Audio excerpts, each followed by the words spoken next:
everybody, and welcome to Weight Loss Wednesday. I'm Chef AJ, the author of Unprocessed, The Secrets to Ultimate Weight Loss, and the soon-to-be released Own Your Health. And this is where I show you recipes for healthy, permanent, and sustainable weight loss.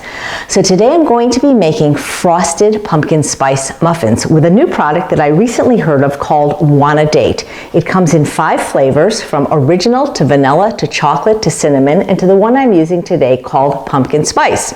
So as you may know, I was an executive pastry chef in a Los Angeles restaurant for over 5 years, and I always made my own date paste. It's really easy to make, but a lot of people write me saying they wish they could buy it. Well, this is basically date paste, and for people that don't have and don't want to get a blender or a food processor, this could be a great thing for you. So I'm going to show you how I use it today in this delicious recipe.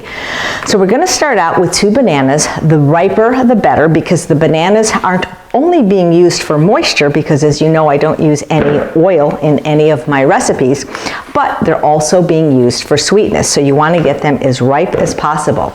And then I'm going to add a 15-ounce can of organic pumpkin. Make sure you don't want to get pumpkin pie filling, because that will have eggs and sugar and things like that. I want to show you this really cool can opener. You can get it from Tupperware or in my Amazon store. What's really cool about it is I used to teach vegan cooking to the blind at the Braille Institute, and this was one of the adaptive tools that they sold at the store in the Braille Institute.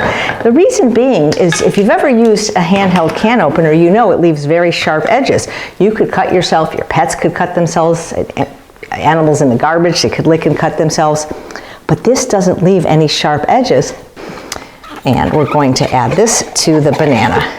Now realize that when you don't have a food processor, you're going to have to use some elbow grease by hand to do this. Oh, another cool thing that Aunt Cassie told me is you rinse out the can and you use this to store the family jewels, because no thief is going to be looking for a can of pumpkin when they rob you, which I hope they never do.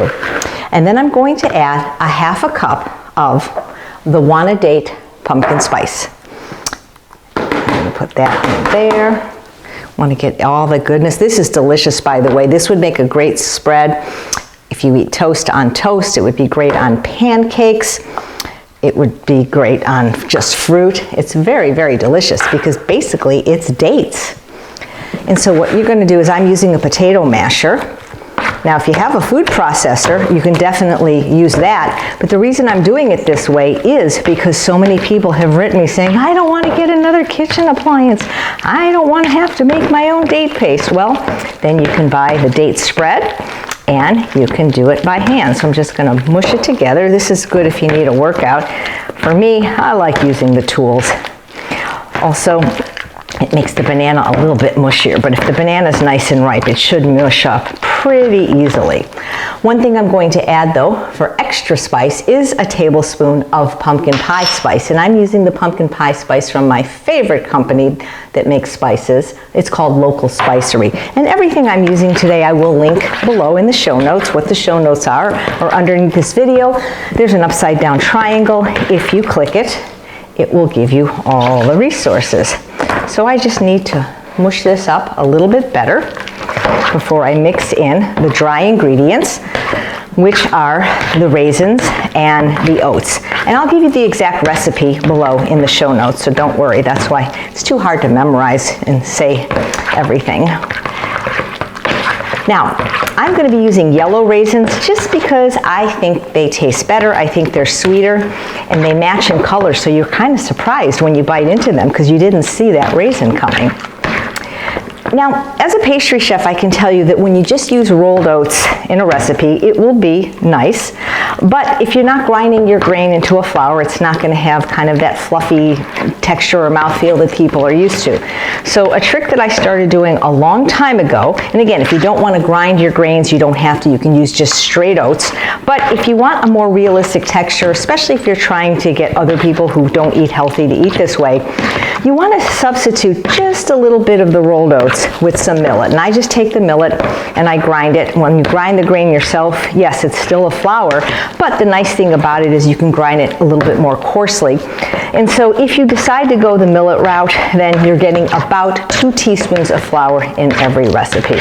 So again, I probably could have done this a little bit better, but I don't mind, it's all good. So now I'm going to stir in my oats, my millet.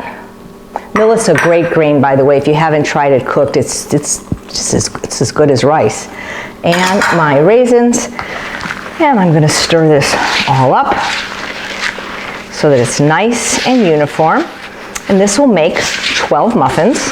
Now realize, you know, I'm not using any baking powder or baking soda because the truth is this isn't gonna rise anyway. Now, if you're expecting a light and fluffy Costco muffin, this is not what this is. This is a very dense and chewy muffin. It's very delicious.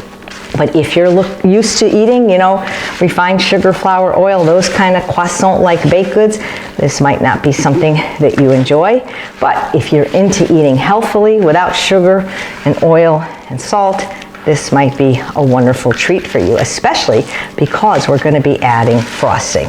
So once I get it incorporated, I'm going to take my silicone muffin pan, and I'll link to this in the show. This was a gift from my friends Linda and Ray Weed. I love it because it's got these nice firm handles. And what's nice about these is, well, first of all, then you're not using cupcake liners, which is kind of a waste of paper, and we want to think about the environment too. When you use those papers, you risk that it could stick. Nothing will stick to this, because if it does, you just push it out and it'll come right out. So these are great. They come in many different shapes and sizes, but I love my silicone pan. So then I'm going to take my little scoop, because it's just a little easier, and I'm going to put an equal amount in all 12. You could do mini muffins if you want. You probably would have to adjust the bake time, though. I've never done that. Don't have a mini muffin pan right now. This smells so good. I love the flavors of fall. Even though where I live in the desert, you'd never know it because it's always triple digits. I still love fall flavors like pumpkin and cranberry and all the wonderful squashes. And so then I just make sure that they're equal. My hand is clean, and don't worry if it's not, because I'm the one that's eating this. I try to get them all even if I can. You could use a measuring cup too. That would make it for sure every single one even. And these also freeze really well, by the way, whether they're frosted or not. And of course, you don't have to frost them. That's just a little extra special sweetness and goodness. And you'll be very surprised what the frosting is made of. It's so healthy. No butter or sugar in my recipes, that's for sure. Or eggs, which, by the way, are a chicken's period. Ooh, who wants to eat that? All right, so get them all in. And I'm going to bake these in a preheated 350-degree oven for about 40 to 45 minutes. I'm going to let them cool completely. I'm going to take them out of the pan, and I'm going to make the frosting. So the secret when you bake is to let it cool. It doesn't matter what the recipe is. You have to let it cool completely. Don't be impatient. Then when it does, you can easily, look at this, just pop it right out. It doesn't stick. These are very easy to clean. And I'm putting them right in this wonderful Tupperware because this, after I frost them, this can go straight into the freezer. I love to have things on hand. Now, you don't have to frost them. They're delicious with a cup of tea, just like this. But frosting is great if you can do it. So how are we going to make the frosting? Out of 2 ingredients.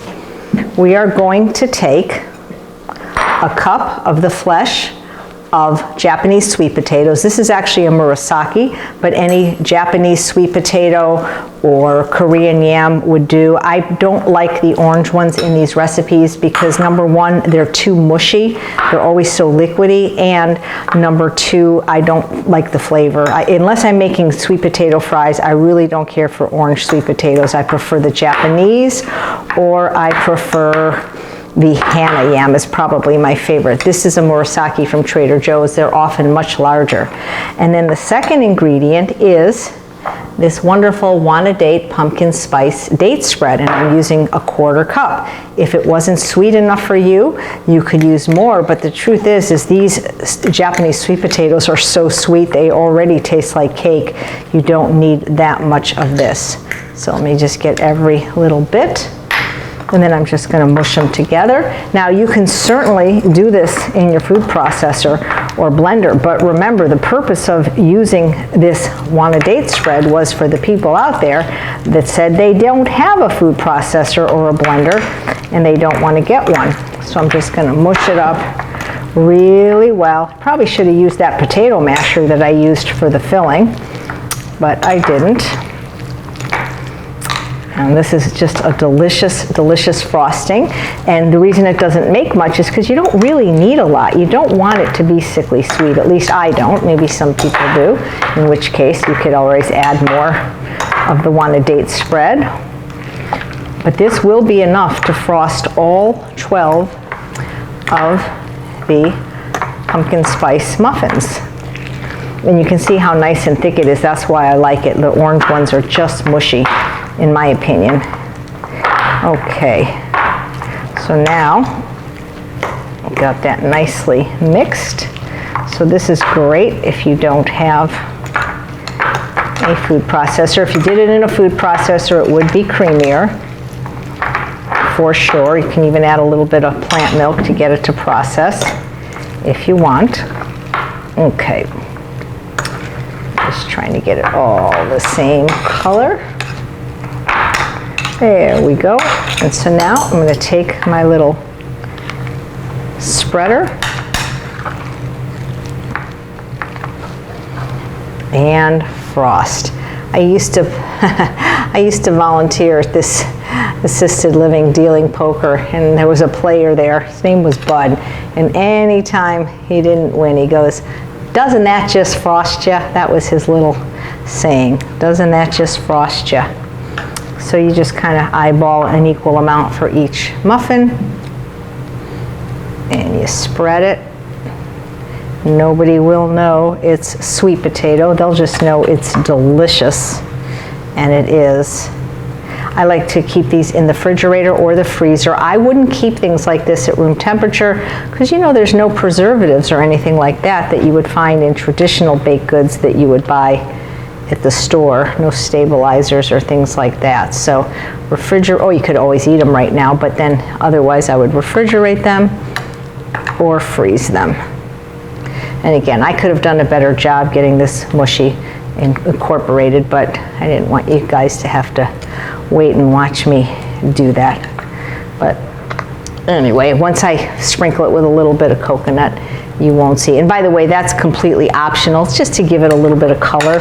You could probably sprinkle it with hemp seeds too, or nothing at all.